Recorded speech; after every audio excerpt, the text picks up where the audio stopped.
उत्तर प्रदेश में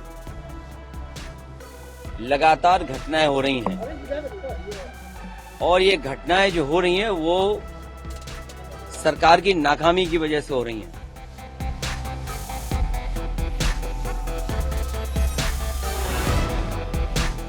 इनकाउंटर, नई परिभाषा में हाफ इनकाउंटर और भी कई परिभाषाएं जो सरकार ने बनाई हैं। अगर इनकाउंटर से ही लॉ एंड ऑर्डर बेहतर हो रहा होता तो अभी उत्तर प्रदेश कई आंकड़ों में और प्रदेशों से अच्छा होता।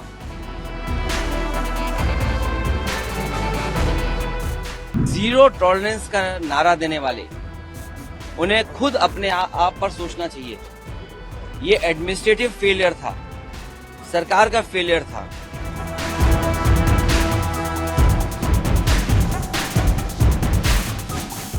जो लोग एक शांतिपूर्ण तरीके से एक कस्बे, गांव का या आसपास के लोगों का कार्यक्रम शांतिपूर्ण से संपन्न नहीं करा पा रहे हैं, उनसे लॉ ऑर्डर की क्या उम्मीद करेंगे आप? इनकाउंटर करना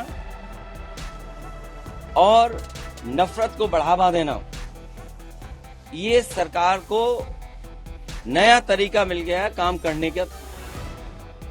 ये अपनी सब नाकामी छिपा रहे हैं। बहराइच हिंसा के बाद यूपी पुलिस का एक्शन जारी है। गुरुवार को पुलिस की आरोपी रिंकू उर्फ सरफराज से मुठभेड़ हुई। मुठभेड़ में गोली लगने से सरफराज घायल हो गया। वहीं हिंसा का एक और आरोपी मोहम्मद तालिम भी पुलिस की गोली लगने से घायल हो गया। बता दें कि रामगोपाल मिश्रा की गोली मारकर हत्या करने वाला यही सरफराज था। सरफराज हिंसा के बाद से फरार चल रहा था।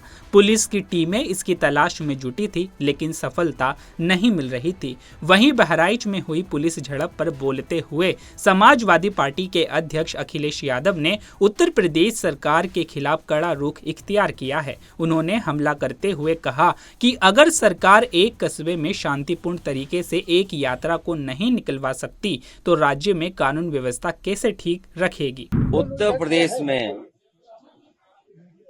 लगातार घटनाएं हो रही हैं और ये घटनाएं जो हो रही हैं वो सरकार की नाकामी की वजह से हो रही हैं। सरकार अपनी नाकामी छिपाने के लिए इनकाउंटर कर रही है।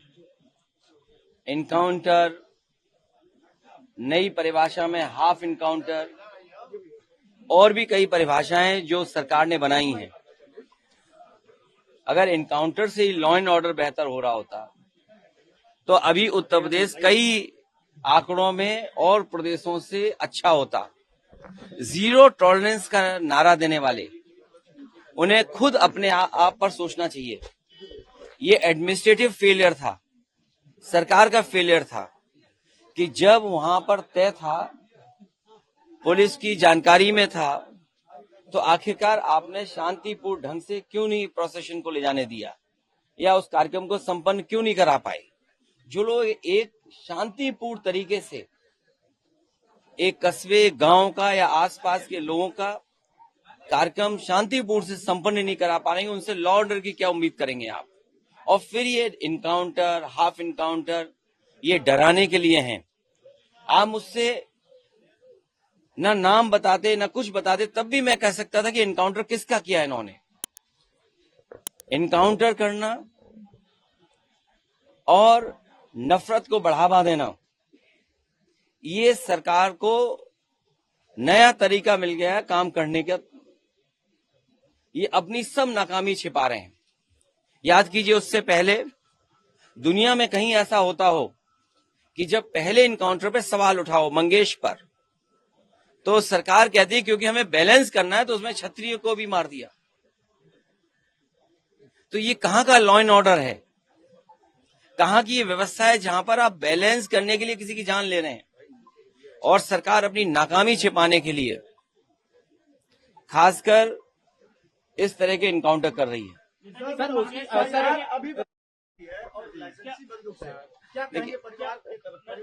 जो घटना हुई दुखद हुई, जो घटना हुई दुखद थी और ऐसी घटना समाज में न हो।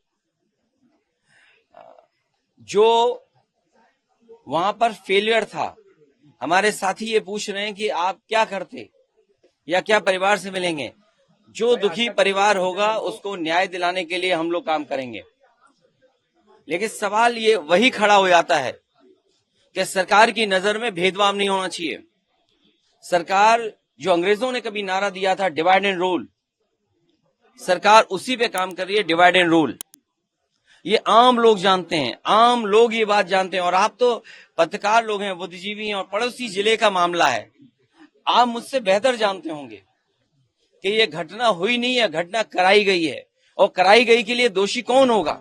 अगर जान गई है किसी की भी, हम दुख में शामिल हो सकते हैं, मुख्यमंत्री जी मिल सकते हैं, लेकिन कराई किसने है इस पे आप लोग बेहतर जानते होंगे। यहाँ एक कोई पत्रकार ऐसा नहीं है जो न जानता हो कि ये घटना रोकी जा सकती थी। किसी की जान नहीं जाती।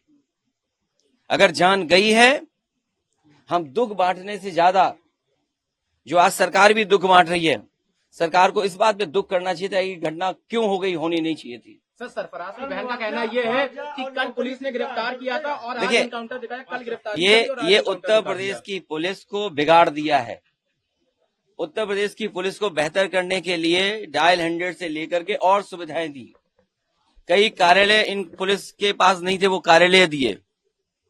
कई इंफ्रास्ट्रक्चर के काम किए सरकार ने।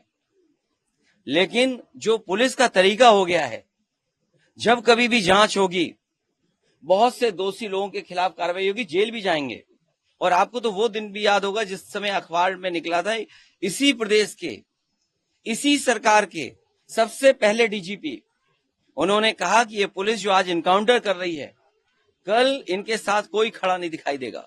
जो इनकी सरकार के पहले डीजीपी हों, वो इन पर सवाल खड़ा कर रहे हों कि ये जितने भी इनकाउंटर हो रहे हैं, इनकाउंटर नहीं है, ये हत्या हो रही है। इसीलिए उन्होंने कहा कि जो लोग ये हत्याएं कर रहे हैं, एक दिन ऐसा आएगा जब इनके साथ कोई खड़ा नहीं होगा। और मुझे सुनने में यहां तक आया है, आप बेहतर बताना इस बात को, कि जिस व्यक्ति ने पहला वीडियो वायरल किया उस प्रोसेशन का, उस पत्रकार के हाथ या पैर में बहुत चोटें आई हैं।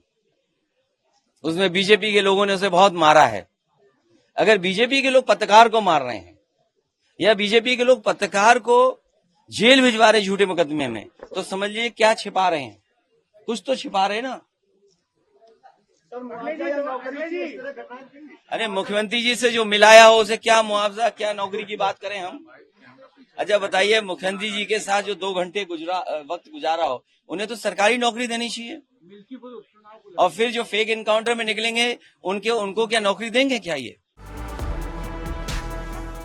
बता दें कि बीते रविवार 13 अक्टूबर को हरदी थाना क्षेत्र के महसी इलाके के महाराजगंज में मूर्ति विसर्जन के दौरान 2 पक्षों में बवाल हो गया था। बवाल इस कदर बढ़ा कि एक पक्ष की तरफ से रामगोपाल मिश्रा नाम के युवक की गोली मारकर हत्या कर दी गई।